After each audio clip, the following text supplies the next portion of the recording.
trabajo en proyectos académicos vinculados a la reforma de justicia a nivel local en México, coordinados por la Universidad California San Diego y el Instituto Transfronterizo de la Universidad de San Diego. El año siguiente fue investigador visitante en el Centro de Estudios México-Estados Unidos.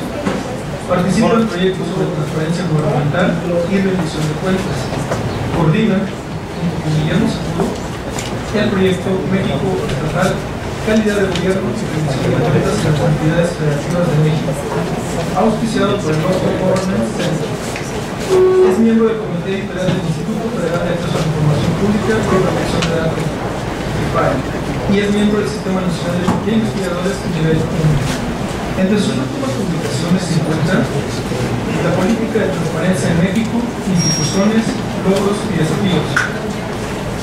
Y también Evaluando la transparencia y la rendición de cuentas en México, estructuras nacionales, locales y comparadas. Señoras y señores, le damos la bienvenida a la doctora Alejandra Ríos Cáceres.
El punto es cómo se define. Y el problema de la definición de rendición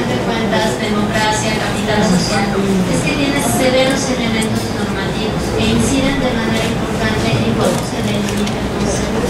Y la consecuencia es tener un concepto difuso. Nos cuesta mucho trabajo definirla y nos cuesta mucho más trabajo, de hecho, medir. Y aquí hay un reto importante que me estoy adelantando. Pero por la reforma constitucional reciente, ahora estamos obligados a generar indicadores en revisión de cuentas. Si no nos vamos poniendo de acuerdo sobre qué es lo que se entiende por rendición de cuentas y cómo lo vamos a medir, me parece que se pueden enfrentar a ciertas complicaciones. El problema de la rendición de cuentas, como decía, es que abarca demasiadas connotaciones. Entre otros problemas, es que también se le traduce como sinónimo de otras cosas de transparencia, de corrupción.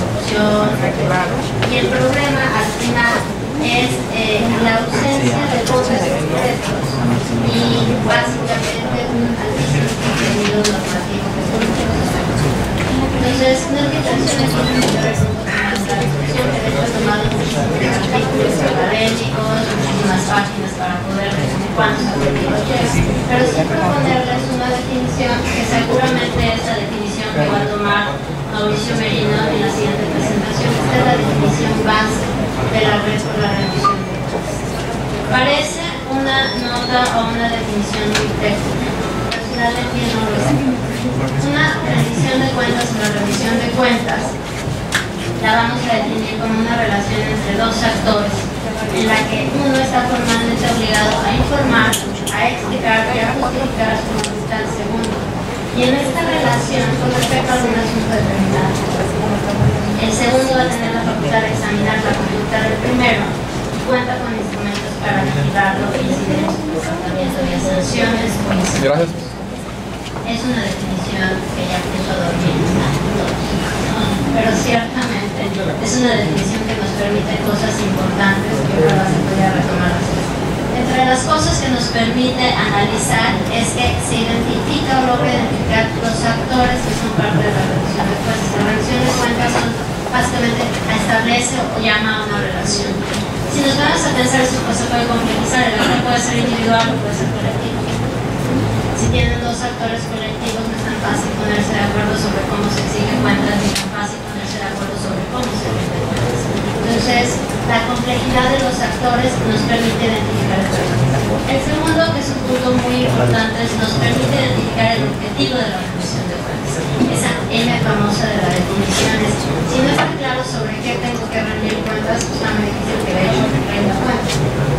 Tercero es, nos permite identificar lo que me gusta llamar como los verbos rectores en la rendición de cuentas, que es informar, que es explicar y que es justificar. Esto se hace de aquel que tiene la obligación de rendir cuentas, pero del que tiene el derecho de exigirlas, también existe un cuarto verbo rector que es examinar el comportamiento de los demás.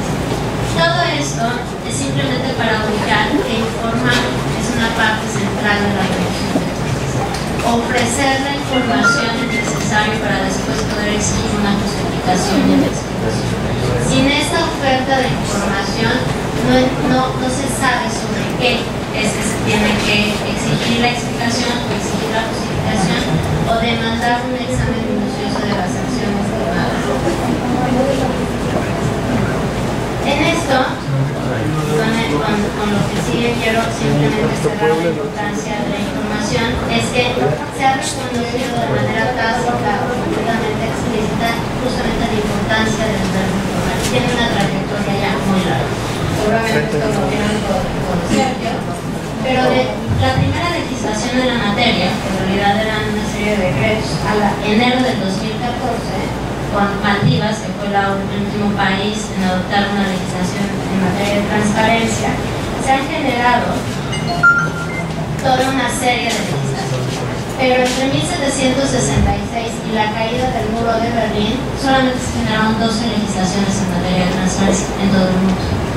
De la caída del muro de Berlín, entre esas legislaciones está la legislación de Estados Unidos de 1966 y entre la caída del muro de Berlín y 2014 se han generado 87 legislaciones. En 2009 lo que se reconoció fue el acceso a la información como un derecho fundamental. Entonces, lo que tenemos ahorita es que en los últimos 40, 30 años, el esfuerzo por generar este tipo tipo de registraciones se ha afianzado en todos los países. Parte de la lógica de este afianzamiento, bueno, ¿no? Es básicamente que se entiende la transición a la democracia, ¿no?, como vinculado completamente paralelo al acceso a la información pública. Entonces, toda la serie de desarrollos desde la caída de las dictaduras en los 80s y en los 90s han venido acompañados por una demanda de información, una demanda de acceso a la información. Esto no solamente ha consolidado el derecho a nivel mundial, sino ha generado una serie de estructuras adicionales para poder ejercer este derecho de acceso a la información. México, en este sentido, es uno de los ejemplos de una de las instituciones. Nosotros generamos órganos grandes como el instituto, pero en otros, por ejemplo, Estados Unidos, recae sobre el ámbito jurisdiccional. No se crean apartados independientes y se crean comisiones también similares a las de los derechos humanos que no tienen la capacidad de resolución que tienen las instituciones. Lo que les quiero decir es que en estos últimos 30 años, a pesar de todas las dificultades que todavía enfrentamos, México se ha elegido como un ejemplo de construcción institucional. Parado sobre esta situación, en análisis comparados, por ejemplo, con Centroamérica, donde se han aprobado recientemente legislaciones en materia de transparencia, lo que no encontrábamos en la parte empírica del análisis era el proceso de implementación de la ley. Entonces, hemos dedicado mucho esfuerzo al desarrollo normativo, en muchos países poco esfuerzo al desarrollo institucional. Creo que en México se puede celebrar la posibilidad de que tenemos un desarrollo institucional y que hemos generado procesos. Sin embargo, eso no ha sido suficiente. El derecho de acceso a la información lo que nos permite, y esta es la primera reflexión importante, es generar datos, que los ciudadanos tengan acceso a datos. Se convierte en información cuando se le otorga valor agregado. Entonces, generar el presupuesto, generar el número de vehículos utilizados para hacer, etc. Lo único que nos está proveyendo el gobierno es de datos. Hay que transformar esa historia en información y para eso se requiere contextualizar o se requiere interpretar. De ahí que muchas de las solicitudes de información sean hechas por periodistas y organizaciones de la sociedad civil, que el resultado es justamente la interpretación y la contextualización. Pueden estar errados, puede ser una mala interpretación, puede ser una mala contextualización, pero eso genera el debate y es esta parte importante justamente de poder acceder a este derecho. No hay que olvidar un asunto teórico también sobre lo que son los regímenes republicanos. Separar poderes, como lo que tenemos en cada una de las entidades y a nivel federal en este país, implica básicamente poder sentar las bases institucionales del debate. No solamente de evitar que un poder tuviera el control absoluto sobre las decisiones del gobierno, era generar el debate. Un régimen republicano se sustenta en el debate. Y el debate solamente es posible si hay información. La información solamente es posible si hay datos.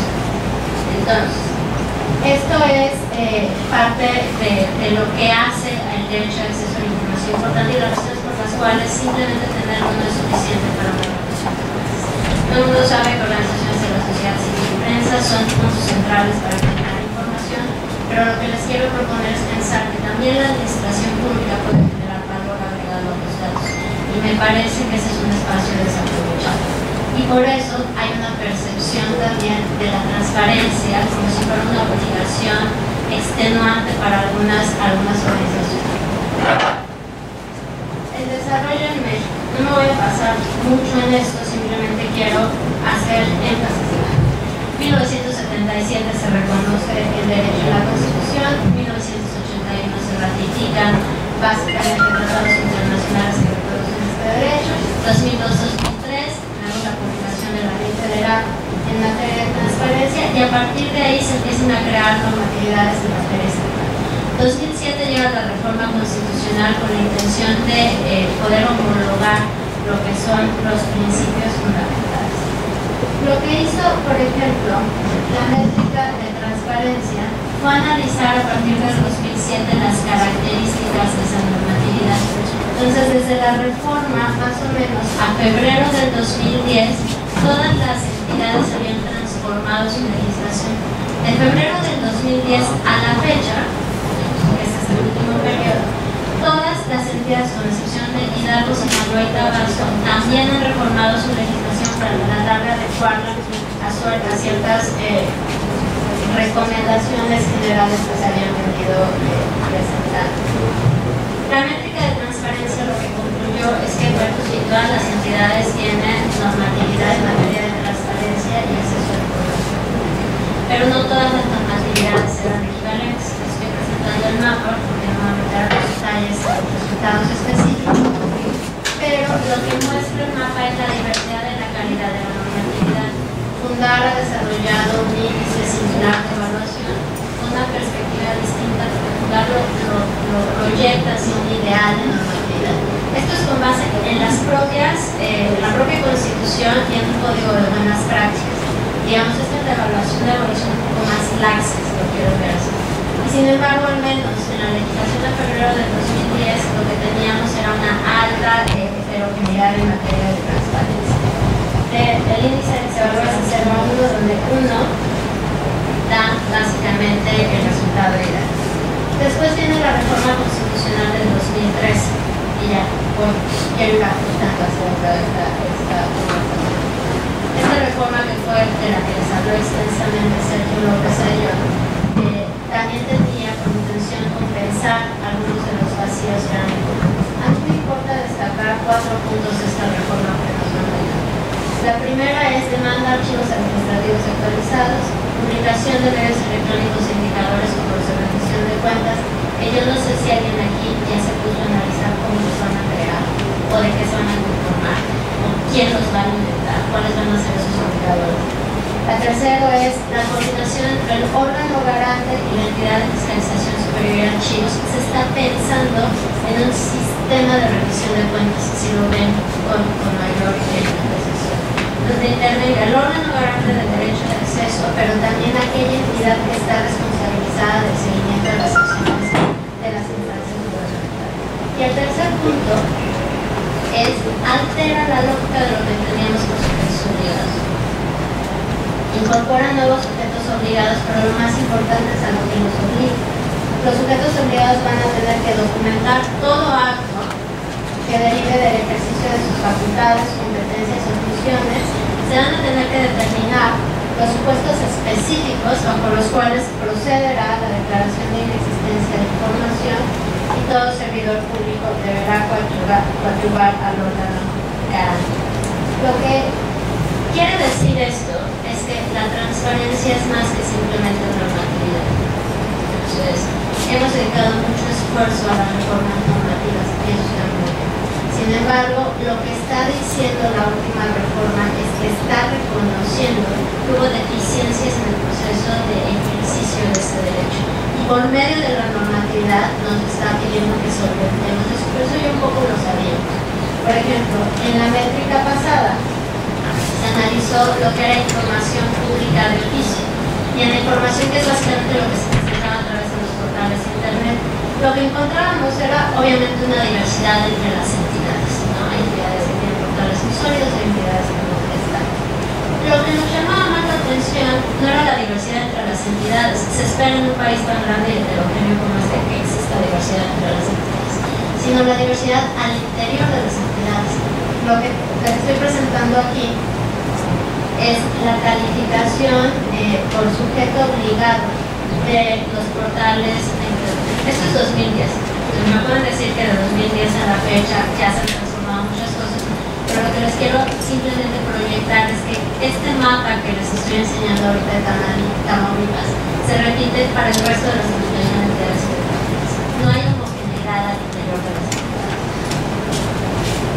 Destaco simplemente aquello que no pertenece al poder ejecutivo. Destaca el Congreso, Tribunal Superior y los municipios, y del lado derecho están los órganos autónomos.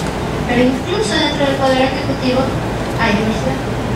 Luego hicimos un ejercicio de usuario simulado que ya conozco. Otra vez estoy presentando simplemente la diversidad entre las entidades federativas y cuál es el papel, por ejemplo, de Tamaulipas con respecto al resto del país. Lo interesante es esto. Tenemos en esto, pero lo que tenemos en esto es el plazo legal. Siento un poco raro nomás. No, lo que tenemos aquí es el plazo legal y los tiempos de respuesta de las entidades. Entonces ya no nos daba mucho sentido. Había entidades que llegaban a la lógica del plazo legal. ¿Por qué esperaban hasta el otro momento? Y había entidades que tenían plazos legales muy amplios, donde tenían capacidades de responder mucho más, con mucha mayor celeridad. Entonces, había como, ¿cuál había sido la lógica de establecer los plazos legales? Y esta variación, digamos, entre las entidades, después se manifestaba con la variación al interior de la entidad. Esto fue un primer ejercicio para calificar la información que se proveía. Si lo que habíamos recibido era lo que realmente habíamos solicitado. Una calificación muy básica que se movía otra vez entre 0 y 1. Lo que resultaba interesante es que no se mantenía el nivel de calidad, por ejemplo, entre Poder Ejecutivo, y que en municipios tenemos también una variación, ¿no?, importante. Entonces, lo que teníamos con todo esto, básicamente, es se generaban preguntas que la verdad, ¿no?, ojalá podamos responder con mayor precisión en el siguiente ejercicio sobre qué es lo que causa la heterogeneidad entre las entidades, pero también la heterogeneidad al interior de cada una de las entidades. Entonces, entre las entidades uno puede pensar niveles, ¿no?, los comunes, digamos, nivel de desarrollo, tamaño de la administración pública, etc. Pero no dan esas hipótesis para las entidades. ¿Qué es lo que causa la diversidad al interior de las entidades? Que al interior del poder de las entidades, cuando deberían de ser lineamientos homogéneos. Y lo que hicimos fueron entrevistas. Cuando presentamos los resultados de la métrica anterior, este apartado no se presentó, porque fue un apartado exploratorio, entonces no eran resultados estructurados. Se hicieron entrevistas a secretarias generales de gobierno y municipios sobre las características de las unidades de acceso. Aquí es donde empezó a entrar medianamente en materia. ¿Cómo se organizaron las entidades para responder a las demandas del derecho de acceso a la información? En Poder Ejecutivo y en municipios se estructuraron con 3 modelos, que son los que se denominan. El primer modelo es cuando se tiene una ventanilla, una unidad de acceso o una ventanilla de recepción única que se habilita en cada dependencia funcional. La segunda modalidad es, hay una unidad supervisora, unidades de acceso en cada dependencia, con servidores públicos habilitados por dirección, por ejemplo. Y la tercera es donde está completamente descentralizado y hay una unidad de enlace y una unidad de acceso por dependencia. Lo interesante no son las 3 modalidades, sino que en el caso de las primeras 2 modalidades tampoco había homogeneidad. A veces esa unidad única o unidad supervisora dependía de la Secretaría de Finanzas, a veces dependía de la Contraloría, a veces dependía de la Secretaría General de Gobierno, en ocasiones dependía de la Oficina del Congreso. Entonces, lo que no se tiene es como una lógica homogénea de cómo operar la transparencia. Y lo que no tenemos es una conclusión contundente al momento, tal vez no tenga así, sobre cuál de estos modelos de organización puede ser más eficiente, pero también más efectivo. Lo que sí es las características de la gente que está en esas unidades de acceso. Todos los sujetos obligados a entrevistados contaban con al menos una persona de tiempo completo. A veces con apoyo de tiempo parcial, pero al menos una persona de tiempo completo. En la parte de abajo lo que está es una gráfica de los conteos que se tuvieron en municipio, en Congreso del Estado, órgano garante y Secretaría de Gobierno. La mayoría tiene personal de tiempo completo. ¿Cuáles eran las características del personal de las unidades de acceso? La mayoría tiene nivel de licenciatura e incluso de maestría. Lo que está ahí son porcentajes, no totales. En edad, la mayoría es gente entre 25 y 35 años, excepto en Secretaría General de Gobierno, donde el promedio de edad se incrementa. Pero esta es la parte relevante. En el caso de municipios y poder legislativo, la mayoría tiene entre 1 y 2 años trabajando en la unidad de acceso. Esto Esto habla de una rotación interesante en municipios sin poder legislativo que hace que se pierda la norma institucional.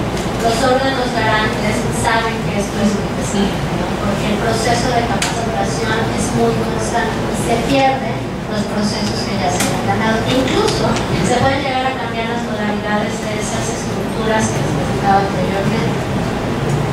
Pero lo que me importa es la experiencia en el sector público. Aquí obviamente los encargados de las unidades son directores jurídicos. La experiencia es muy alta en el sector público y parte de esta experiencia puede que se esté desaprovechando. Una primera conclusión es la transparencia no es gratuita. En la legislación se mencionaba que se tenía que la operación de los mecanismos de transparencia tenían simplemente que sobreponerse a las actividades generales del servidor público y no debían conllevar un esfuerzo extraordinario.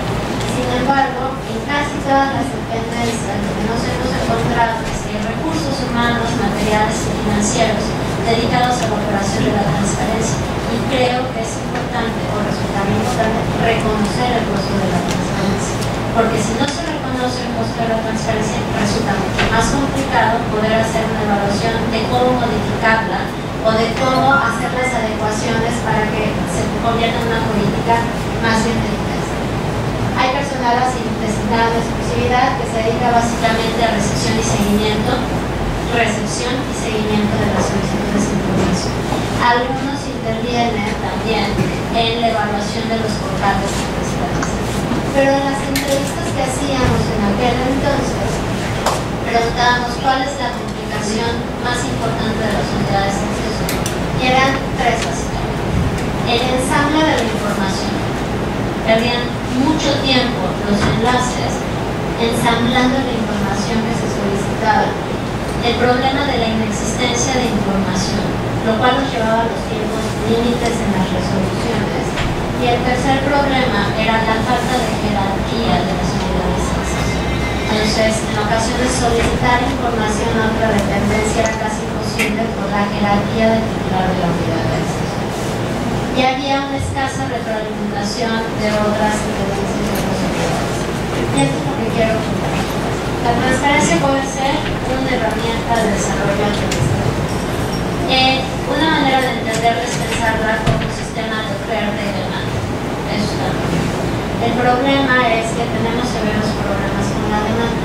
Justamente hace 2 o 3 días, Paramétrica, que como ustedes saben es una casa encuestadora, encontraba algunos, o hizo un análisis sobre la transparencia gubernamental.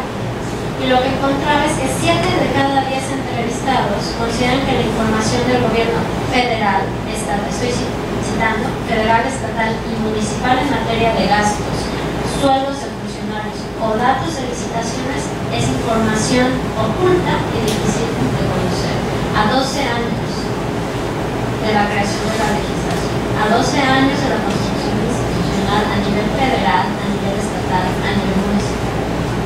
A 12 años que nos hemos convertido más en sociedades urbanas y menos rurales. A 12 años de todo esto, 7 de cada 10 mexicanos consideran que la información que es pública de oficio es oculta y difícil de conocer. El segundo dato es que 9 de cada 10 mexicanos dijeron que no sabían cómo realizar una solicitud de información al gobierno. Y estos datos no habían cambiado de septiembre a la fecha. Agregando todo esto, en una especie de autocrítica, dice Paramétrica, el 52% de los ciudadanos acepta que la razón principal por la cual los ciudadanos no están informados sobre los gastos, acciones y programas del gobierno es porque no les interesa. 52%. En tanto que 33% dijo que si no se estaba informado era porque acceder a la información de este tipo es muy difícil.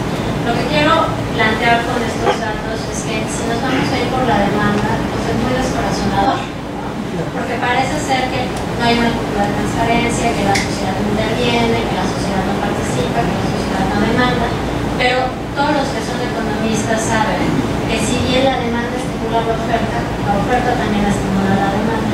Y todos los que son politólogos o sociólogos y demás saben que los cambios culturales conllevan un tiempo importante.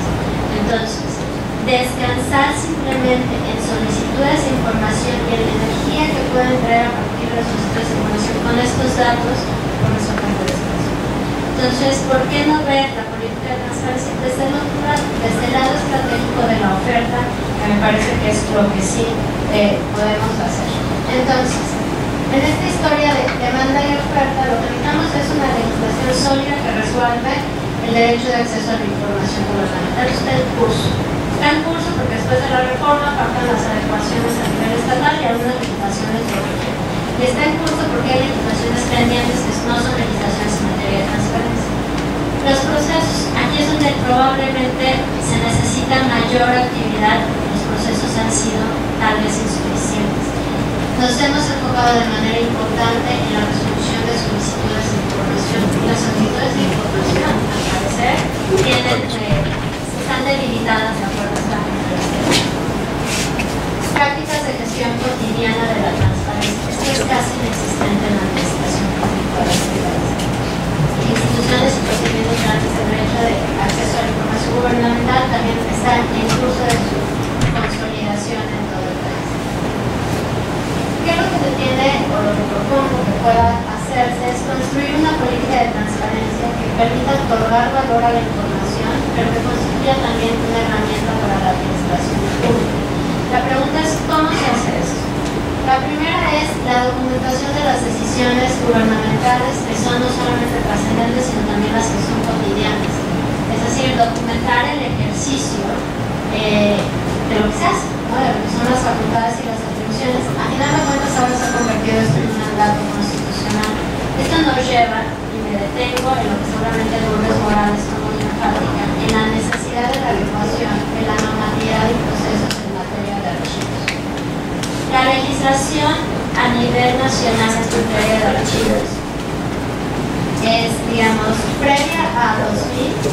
El primer cuadro es toda la legislación posterior al año 2000. La legislación previa a 2000 son 6 entidades y hay 5 entidades sin legislación en materia de archivos. El problema de las unidades de acceso explícito y perfectamente identificado es que cuando hacen seguimiento de solicitudes de información no existe la información, hay un problema severo de desastre de información. El problema es que se ha descartado a los archivos como si fueran simplemente galeras o almacenes, que son hasta la fecha almacenes donde se deposita la información. Lo que no se ha contemplado es que generar un documento resguardado y custodiado desde su origen hasta el final es la base o el supuesto sobre el cual descansaba la ausencia de costo de la transferencia. Entonces, si esto no se atiende, la necesidad de construir toda una infraestructura para poder resolver solicitudes de información va a permanecer. Tamaulipas es uno de los estados sin legislación en materia de archivos. Segundo punto es poder establecer planeación con objetivos de transparencia, es decir, desde el momento en que se planean políticas públicas, se tendría que pensar en las necesidades de información. Toda política pública es una respuesta a preguntas por qué o cómo, es una pregunta causal. ¿Cómo resuelve un problema de tráfico? ¿Cómo se resuelve la pobreza? Y detrás de esto hay una pregunta importante que es el por qué. ¿Cómo miden el impacto de una intervención pública? Todo este proceso de evaluación y presupuesto basado en resultados parte del supuesto de que se documentan las acciones del gobierno. No solamente las acciones del gobierno, sino la situación del problema público que se pretende atender. Son muy pocos los procesos de planeación que incorporan desde el principio las necesidades de información. Entonces, si no se incorporan las necesidades de información, después la solicitud de cuántos fueron los beneficiados, cuál fue el impacto, no tiene sustento en información. Entonces, creación de estadísticas, incorporar la generación de información desde la planeación, generación de información accesible, etcétera. Ahorita regreso a eso. Pero sobre todo tienen que ser procesos de actualización constante. Todo esto implica un costo, obviamente. No soy ajena, todo esto implica el costo de poder generar estrategias de información.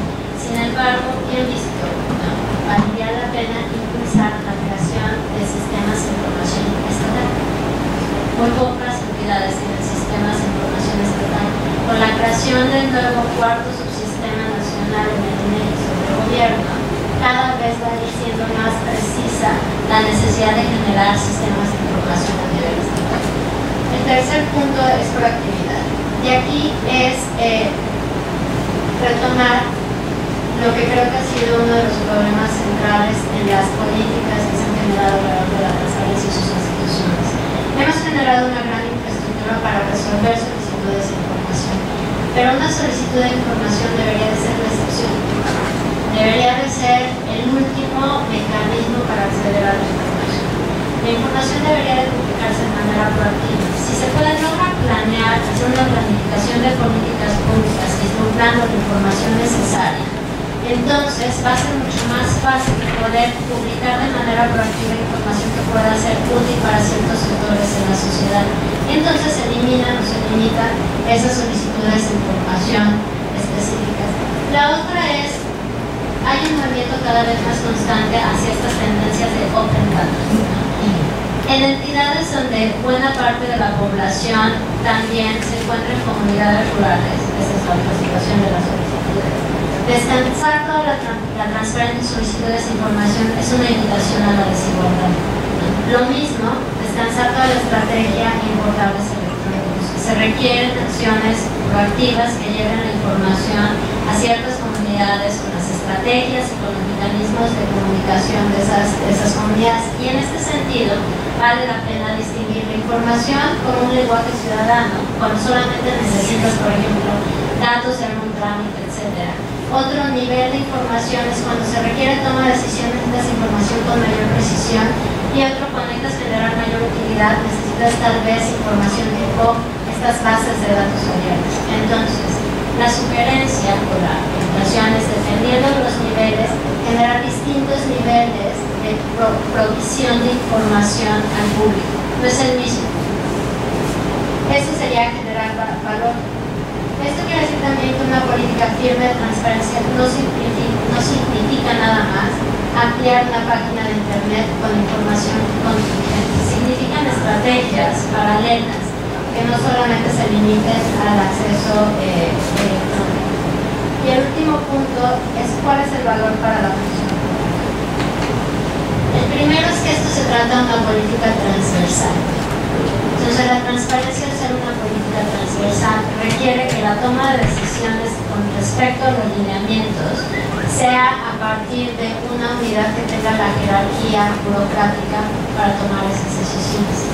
Depender de una dirección de la Secretaría de Finanzas no es una jerarquía burocrática fundamental para que el lineamiento sea transversal a toda la administración pública. Parece ser que cuando estas unidades dependen, por ejemplo, de Contraloría, que tienen mandatos transversales, se reciben con mayor disciplina, ¿no? Los lineamientos en materia de transparencia. Entonces, la ubicación estratégica de la unidad de acceso en el gobierno estatal es importante. Tiene que estar coordinada necesariamente con una política de archivo. Es importante generar sistemas de información, y con esto no me refiero necesariamente a la generación de grandes apartados informáticos, una plataforma común en toda la entidad. Lineamientos simplemente homogéneos de recolección de información. Es todo lo que se necesita. La otra, estos o muchos de los que están aquí son jefes de unidades de acceso y generan estadísticas, ¿no? Cuántos solicitudes reciben, tal vez cuánto pueden usar, etc. ¿Para qué usan esas estadísticas? La mayoría para informar, hasta donde tenemos, ¿no? Cómo es la demanda a las instituciones. Es oro molido esas estadísticas, porque lo que están hablando es cuáles son los puntos de información que más se demandan dentro de la administración pública o de esa dependencia. En consecuencia, podrían ser la fuente de información para generar elementos de proactividad del propio gobierno. Por ello, creo que las unidades de acceso de los encargados de transparencia podrían tener mucho que decir con respecto al desarrollo administrativo. De hecho, en aquellas entrevistas era interesante la discusión de, bueno, ¿no? Es que si arreglaran o acomodaran las estadísticas de esta manera, sería más fácil transmitirlas.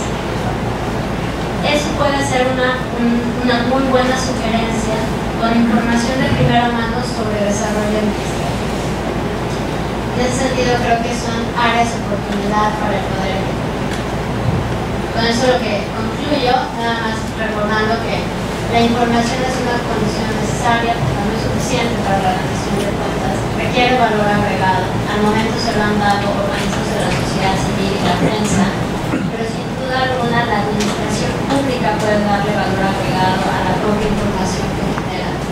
Responder a solicitudes de información o pensar que simplemente respondiendo solicitudes de información se avanza en materia de transparencia limita la potencialidad de una política pública de transparencia que tiene que tener instituciones, procesos, normatividades, instituciones. Y lo que ha generado es la percepción en los servidores públicos de tener una carga administrativa en sí. Eso es lo que ha generado. Y en vez de generar esa sensación, se podría dar un giro para tratar de hacer de esto un valor estratégico de información que se provee por parte de la demanda de las instituciones. El otro es que la transparencia es una política pública transversal.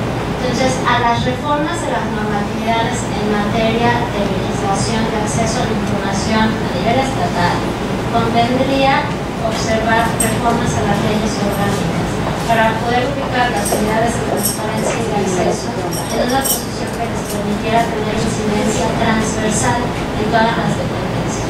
Todo esto está medianamente claro para poder ejecutar, pero estos son los pendientes y las particularidades del Poder Legislativo, por ejemplo, donde la mayor parte de los funcionarios, hay una rotación importante de los funcionarios del Poder Legislativo y la pérdida de la institucional. Lo mismo se observa a nivel judicial. Los pendientes y los retos que esto conlleva, por ejemplo, en el municipio, los pendientes y retos que esto conlleva en el Poder Judicial. El acceso a la información pública, que supongo que este es un debate en el que Tony fue mucho más preciso, pero tiene que ser exactamente igual el Poder Judicial. ¿Cuáles son las características del acceso, por ejemplo, a nivel de sentencias? ¿De qué se rinde cuentas? ¿Qué es la información necesaria? Y en todos estos casos, el objetivo debe ser poder construir una política estable y una política que además tenga valor estratégico. Creo que lo que no se ha hecho hasta este momento es mirar los procesos de transparencia como el valor estratégico para la gestión de las instituciones, para la propia administración. Entonces hay un ejemplo que ojalá pueda ser útil en esta sección. Este es del municipio de Puebla, hace 5 años, 6 años. En el municipio de Puebla, las resoluciones de Cabildo, por ejemplo, tenían una carátula, la mayoría de los documentos. Esos documentos podían indicar si se trataba de documentos reservados, etc. En resoluciones de Cabildo se presentaban esos documentos a la información de Cabildo. Se decía, todos estos documentos son documentos con datos confidenciales, como se establece en la carátula. Pero unieron la unidad de transparencia con Contraloría. Y entonces se presentaban notas informativas en las que se decía, esta semana tuvimos 30 y tantas, o lo que sea, el número de solicitudes en materia de trámites. Entonces, y de trámites específicos. Entonces el Cabildo decía, bueno, se mandaba a la Secretaría o a la Dirección General de Obras a publicar los requisitos del reglamento. Y de esa manera disminuir las solicitudes que se hacían en materia de ese reglamento. Pero la posición de la titular de la unidad de acceso era muy particular, de una jerarquía política dentro del municipio, porque previamente había sido contralor. Y aunque la estrategia parecía muy útil porque estaba generando una memoria institucional y además estaba incorporando la información a partir de solicitudes y de los clics en la página de internet. ¿Cuántos clics hay aquí? ¿Cuántos clics hay acá? Se hacían notas informativas. Todo eso fue muy útil. 3 años. Después de 3 años, esa lógica se perdió. Pero este es un buen ejemplo de cómo ese mecanismo que se había generado al interior del municipio logró retroalimentar decisiones de cabildo y decisiones de reforma de la estructura al interior del propio municipio. Entonces, un poco la invitación es a construir una política que tenga valor estratégico para la administración. Me he concentrado mucho en poder ejecutar legislativo porque es el más grande, pero hay mucho que pensar en mucho que reflexionar. El poder legislativo, el poder judicial y particularmente municipios, que es donde la debilidad estructural de la documentación del ejercicio público es mucho más evidente. Eso era lo que les quería comentar y creo que muchas gracias.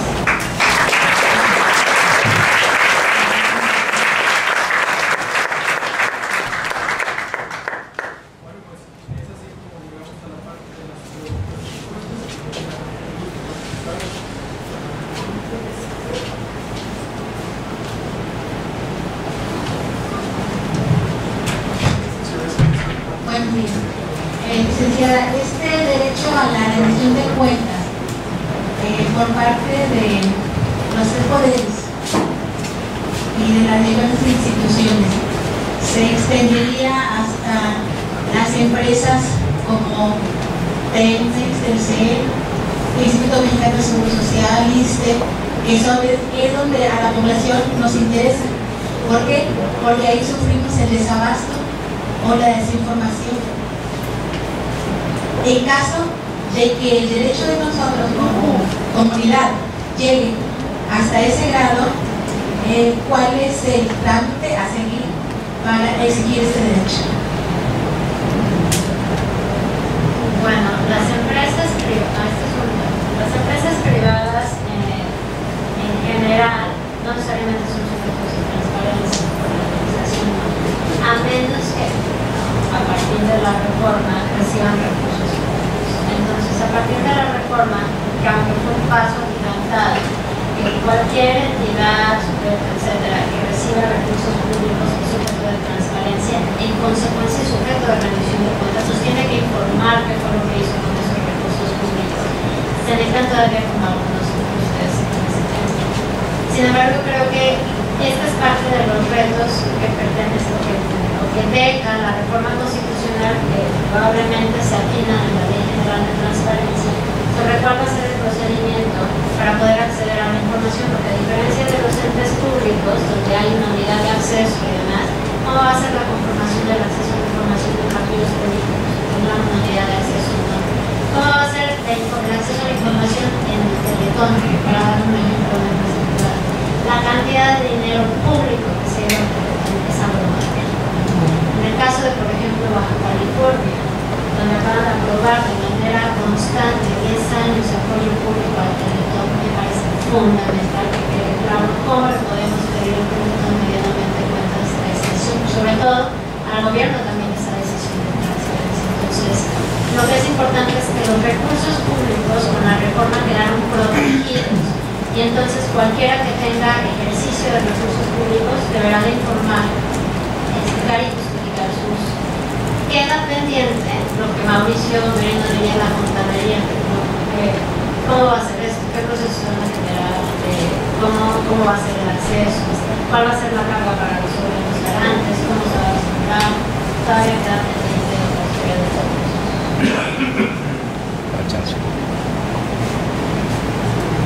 ¿Alguna otra pregunta? Me interesa mucho el tema de la visión del economista. ¿Cómo lograr estimular? Oferta y demanda se estimulan hasta encontrar un punto de equilibrio, siguiendo en términos de economistas, de tal manera que por un lado incrementemos la demanda de información, que Parlamentaria nos dice desde la primera encuesta que hizo que a muy pocos mexicanos le interesa este derecho, muy poco ejerce, nosotros damos los datos por ahí, y sigue concentrado en académicos, periodistas, empresarios, pero de ahí no socializa hacia el resto de la población. Pues tenemos que evitar que este derecho sea ineficaz, porque de nada sirve tener instituciones y buenas leyes, como lo decía María Barbán, nos faltan gente que lo use, porque tenemos buenas leyes, buenas prácticas, pero una sociedad que no está pensando en temas de seguridad, de economía, empleo, pero no está pensando que este derecho le puede hacer. Entonces tenemos que incrementar la demanda como instituto con acciones como estas, ciclos de conferencia, talleres de capacitación. El Congreso del Estado aprobó hace unas semanas una reforma al Código Municipal del Estado para crear en los ayuntamientos comisiones de transparencia que facultades para conocer de temas que les llevan al cabildo, y eso ayuda mucho a destrabar y a ojalá sea en términos de oferta de información y no solamente para solucionar solicitudes de información. También hace unos días en comisiones el Congreso aprobó reformas a la ley sobre el funcionamiento y organización interna para crear una comisión de transparencia que coadyuve también en el trabajo de la oferta. Por el otro lado, tenemos que insistir en este tema. Aquí, Alejandra, lo que yo veo es que es un problema que tiene que ver con articular esa fragmentación de la que se habla de acciones dispersas. No hemos articulado con unidades de información, puntos de transparencia, para lograr incrementar por un lado la demanda y por el otro lado la oferta.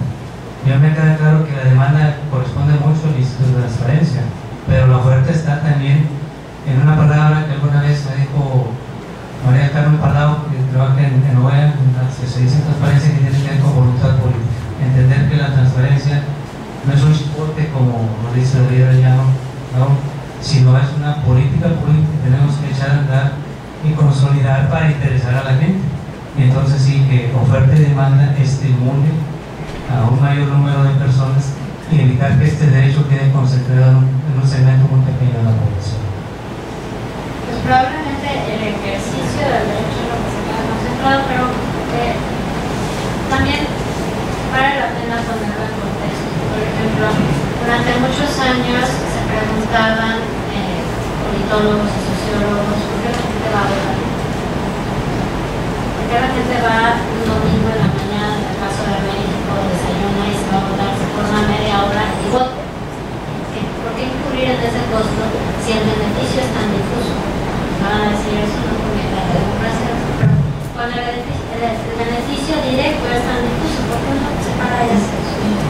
Y decían o lo resolvían agregando a su superactuación al gran D del deber cívico. Porque hay un deber cívico en los ciudadanos y ese deber cívico es lo que los lleva, ¿no?, a comprender estos cosas. Entonces, creo que parte de lo que es la demanda de información es ubicar a los ciudadanos en su contexto específico. En casi ninguna sociedad la construcción de opinión pública descansa directamente con los ciudadanos. Hay formadores de opinión. Sin embargo, los formadores de opinión se pueden enfrentar justamente a situaciones de debate. Ofrecer la información de entrada creo que estimula la necesidad y la demanda de información. Explicar, por ejemplo, que uno tiene el derecho de acceso a la información para solicitar información, me parece que es un trabajo fundamental que se tiene que seguir haciendo. Creo que pega un poco en comunidades que no tienen acceso a medios electrónicos y valdría la pena generar estrategias adicionales a los portales para poder acceder a esa información. Pero creo que el mejor estímulo para la demanda ha sido pensando cuando uno puede dar la información y los datos tan solo de obra pública en un cartel, más allá de internet donde estén sistematizados y demás, en un cartel de cuánto se pagó por esa obra pública, cuántos trabajadores se contrataron, quién fue la empresa que lo contrató, el ciudadano o la persona que vaya pasando a lo mejor se puede preguntar ¿y la otra empresa? ¿No? O el del municipio 1 que está viendo el cartel, a lo mejor en el municipio 2 dice ¿cuánto habrá costado la pavimentación de las calles en el municipio 2? Yo creo que pensar que la demanda simplemente se va a mover por esta construcción del deber cívico, que me parece que ese es el trabajo ingente de los institutos grandes, primero de verdad, porque tiene que incorporarse con las actividades cotidianas. Creo que la oferta de transparencia es lo que va a hacer que la propia demanda se active. Ahora sigo diciendo, resolver solicitudes de información y descansar todo en la resolución de solicitudes de información es seguir viendo la transparencia como un chipote. Poder generar estrategias de información proactiva me parece que es la estrategia correcta, porque incluso en las plataformas de internet de las dependencias públicas hay posibilidad de saber cuántos son los seguimientos que se dan a qué temas. Esa es una joya de información. Una joya de información que no se está aprovechando. Y esos números simplemente se generan, como decía anteriormente, para informarnos de cuál es la información estratégica. La estimulación del derecho, creo que es lo que va a hacer que la propia demanda se active. Ahora sigo diciendo, resolver solicitudes de información es seguir viendo la transparencia como un chipote. Poder generar estrategias de información y descansar todo en la resolución de solicitudes de información es seguir viendo la transparencia como un chipote. valdría la pena ponernos en contexto comparado. Si les gusta Estados Unidos, que tiene desde 1966 con la legislación, tampoco es que la sociedad masivamente haga solicitudes de información. Lo que la sociedad hace es que demanda información de manera distinta. Y si lo ven, si se analizan las solicitudes realizadas, hay solicitudes estratégicas a las que se le ha agregado valor, se genera información de esos datos que generan y despiertan el debate. Y ese es el indicador relevante, que es muy abstracto. Pero, por ejemplo, evaluar si Colima es mucho más transparente, mucho más una sociedad mucho más activa porque tiene una cantidad ingente de solicitudes de información. ¿Por qué? No. Cuando probablemente el Estado, la entidad que tuvo 3 solicitudes de información fue porque toda la información era pública. Pero hay un hoyo ahí para la evaluación empírica importante. Creo que el mayor impacto de la sociedad, en la sociedad, del acceso a la información es en el debate. Si se hicieron solicitudes, por ejemplo, con respecto al gasto gubernamental, lo que importa es el debate que se generó con respecto a esto. Es muy difícil como medir el nivel de importancia que se le da al acceso a la información. La población, si se pregunta directamente, ¿usted ha hecho solicitudes de información? ¿Usted sabe o tiene acceso a toda la información gubernamental? No. Pero ese día de mañana, lo mejor viene en el periódico el último análisis de Fundar sobre gasto oficial. Y lo discutió después, y eso le está haciendo, le genera una imagen sobre ese gobierno o sobre otro gobierno o sobre qué sé yo. Entonces, es difícil si se hace esta evaluación con datos directos, porque los efectos me parece son secundarios o indirectos. ¿Alguna otra participación?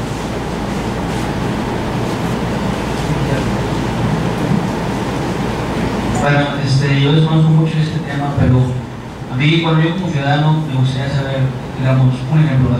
Si el secretario de Obras Públicas menciona que en la construcción de un puente se gastaron, digamos, 100 millones de dólares, 100 millones de pesos en la construcción de un puente, nosotros como ciudadanos, ¿cómo podemos asegurar que esa información es factible y es verdadera? ¿Ustedes cómo sus mecanismos o por medio de qué confirman que esa información que está diciendo el secretario es verdadera? Según tú no sabes nada de este tema, pero ese es el punto más relevante hasta el momento. La métrica de la transparencia de 2010, que fue un análisis en toda la República, concluía cosas, teníamos procesos, teníamos la manera de preguntar, nos respondían en tiempo, nos respondían a veces en forma, se iba a veces. No tenemos posibilidad. No hay posibilidad al momento para que el ciudadano verifique que esa información es la verdad. El ejemplo más abrumador que no sabíamos cómo trabajar es que habíamos solicitado, por ejemplo, en algún momento, la distribución de dinero federal a ex municipios. La federación nos dice se distribuyeron 3 pesos y estos son los informes. Bueno, gracias. Y el municipio nos dice a mí no me entregaron nada. Pero la federación ya nos dijo que sí, y el Estado ya nos dijo que sí, pero el municipio dice a mí no. Entonces, si solamente le hubiéramos preguntado al municipio, ¿cómo sé yo si el municipio me está entregando información fidedigna? La calidad de la información es el tema también pendiente. Y en la calidad de la información, sin mucha locura, no quiero meter mayores obligaciones, pero en analizar la calidad de la información, tal vez el gobernador podría tener ese tipo de participación, en saber los márgenes de precisión de la información que se entrega y de veracidad de la información que se entrega. Un muestreo de ese tipo de solicitudes o de la información publicada. Ya resolvimos el proceso, o sea, ya sabemos que se pueden hacer solicitudes, ya sabemos que tiene publicación de publicar información específica de la información pública de ellos. Ahora nos falta poder confirmar que la información que se entrega es precisa. Una alternativa es que a partir de esa información se puedan solicitar otra vez explicaciones y justificaciones de los actos. Y a partir de ahí a lo mejor es calibrando para que la información que se entregue sea siempre precisa. Pero la calidad de la información entregada sigue siendo Interesantes los comentarios. ¿Alguien más que desea participar? De no ser así, agradecemos nuevamente a la doctora Alejandra Cázares